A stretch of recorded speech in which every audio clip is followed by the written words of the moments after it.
I'm going to begin by gathering my supplies. My linens include a bath blanket to keep my patient warm, a fitted sheet, a draw sheet, a flat sheet to cover them with when we're finished. I will reuse my patient's bedspread or blanket. I have a patient gown and a pillowcase. I also have my washcloths and my towels for bathing. I have a basin of warm water, toothbrush and toothpaste for their mouth care or mouth care swabs, lotion, soap, a cup of water for brushing the teeth, and an empty cup for spitting after they have brushed their teeth, and my gloves. The patient could also spit into a kidney basin. I'm going to enter my patient's room. I'm going to wash my hands. I want to introduce myself to my patient, and I will let my patient know what we're going to be doing. I'm going to ask my patient to state their name and date of birth while I'm looking at their identification bracelet. Now I will provide for privacy by pulling my patient's curtain. I will begin by brushing my patient's teeth. I'm going to raise the bed, put my patient's head up. I'm putting my patient's head up so that he doesn't choke as I'm brushing his teeth. I'm going to put his side rail down and put on my gloves. I will drape my patient so that he doesn't get wet while we do this, and place some toothpaste on my toothbrush. I'm going to brush his teeth, making sure that I cover all the tooth surface area.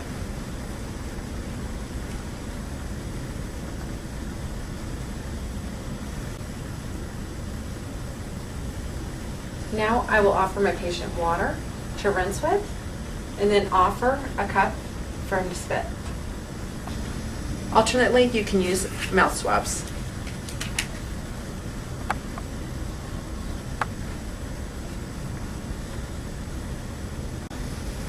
I have covered my patient with a bath blanket for warmth and privacy.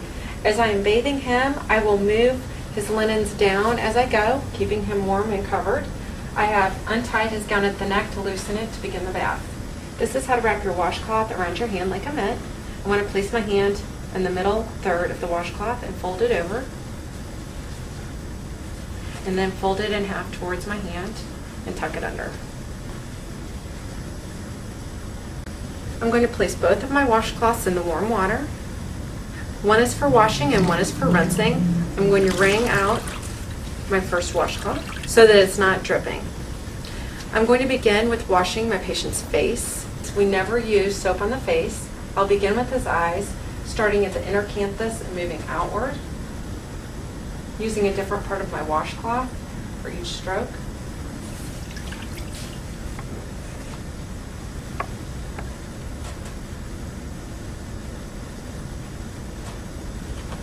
I'm washing around the ears. Sometimes there is breakdown on the ears, so be very gentle in this area. I've rinsed my cloth. Now I'm going to move to the arms and chest. I'm going to pull my patient's gown down, keeping her covered with the bath blanket and exposing only the area that I'm going to be washing. I'm going to place a towel under her arm to keep the bed dry. And now I will wash her arm. I'm going to put some soap on my washcloth and put my soap to the side or in a soap dish. Careful not to put it in the water, make the water soapy. I'm going to be starting with the hand and moving my way up. Careful to support the arm as I'm doing so.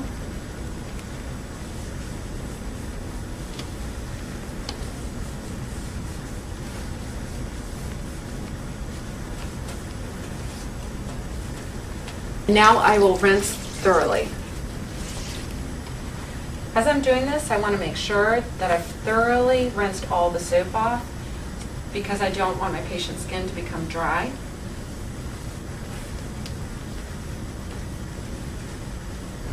Now I will pat dry with the towel.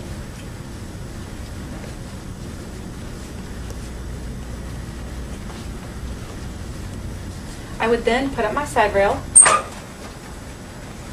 and move to the other side and wash the other arm, but for demonstration purposes, I'm now going to move to the chest. I'm going to put soap on my cloth and wash the chest.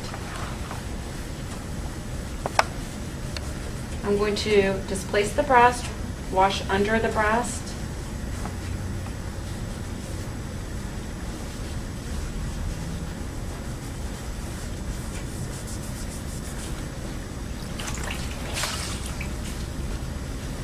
and rinse thoroughly.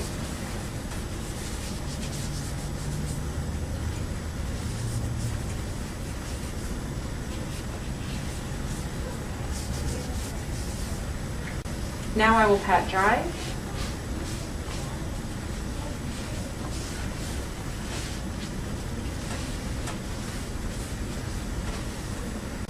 Now I will put my patient's gown on, but I will not tie it in the back since I still need to wash the back.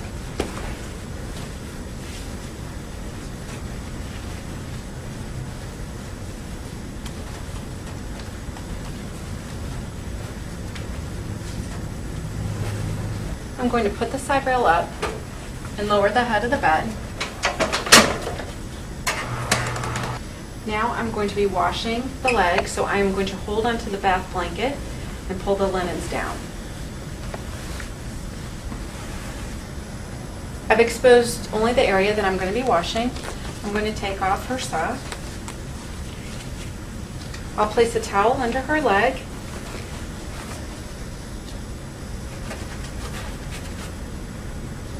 I will start at the top of the leg and work my way down to the foot.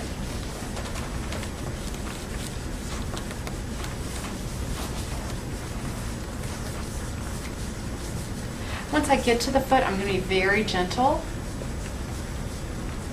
looking and assessing for areas of skin breakdown. We also need to clean between the toes.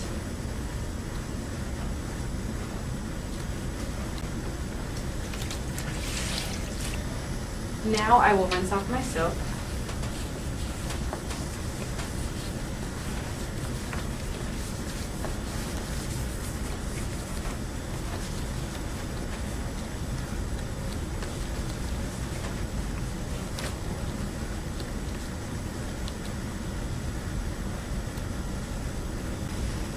And pat dry.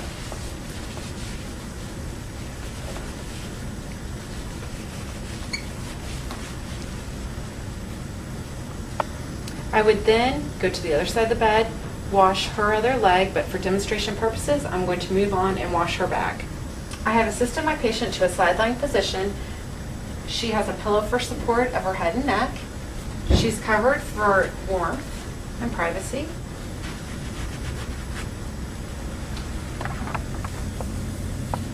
This is a great time to assess the skin on the back for any signs of breakdown or redness. The sacral area is especially prone to breakdown. And now I will rinse off all my soap.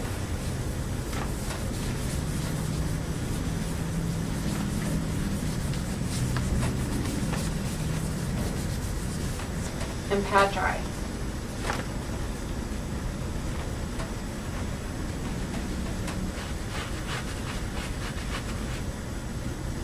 Now I will be washing the perineal area.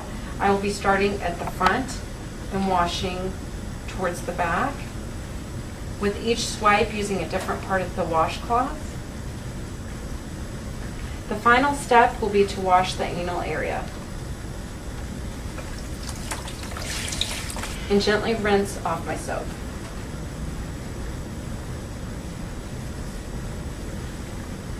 And pat dry.